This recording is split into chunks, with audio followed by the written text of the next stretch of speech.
Alpha public school, Indian oil petrol pump के सामने, Raipur road, Mungeli.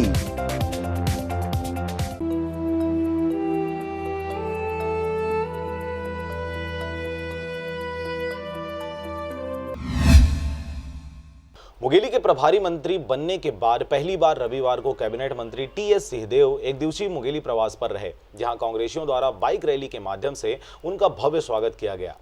प्रथम बार मुंगेली आगमन पर कांग्रेसियों द्वारा स्वास्थ्य मंत्री टीएस सिंहदेव का जगह जगह स्वागत किया गया। इसके साथ ही उन्होंने शासकीय जिला चिकित्सालय मुंगेली में शिशु वार्ड, गौन चिकित्सा कक्ष एवं स्वास्थ्य अधिकारी कार्यालय भवन का फीता काटकर उद्घाटन किया और उन्होंने हरी झंडी दिखाकर जनसंख्या स्थिरीकरण वाहन को भी रवाना किया। प्रभारी मंत्री टीएस सिंहदेव ने कहा कि जिला चिकित्सालय में बच्चों के लिए वार्ड और गहन चिकित्सा कक्ष का शुभारंभ हो जाने से आने वाले मरीजों को सुविधा मिलेगी, बीमार बच्चों का इलाज करा सकेंगे। इस अवसर पर उन्होंने मुख्य चिकित्सा एवं स्वास्थ्य अधिकारी कार्यालय परिसर में चंदन वृक्ष का पौधारोपण भी किया। मुंगेली आगमन के दौरान प्रभारी मंत्री द्वारा 3 नवजात शिशुओं के माता पिता को जन्म एवं जाति प्रमाण पत्र भी वितरित किया गया। इसके साथ ही उनके द्वारा जनप्रतिनिधियों और प्रशासनिक अधिकारियों की समीक्षा बैठक भी लिया गया, जिसमें प्रदेश में संचालित नरवा, गरुआ, घुरुआ और बाड़ी योजना के बेहतर क्रियान्वयन के लिए निर्देश देते हुए वृहद रूप से वृक्षारोपण करने के दिशा में निर्देश दिया।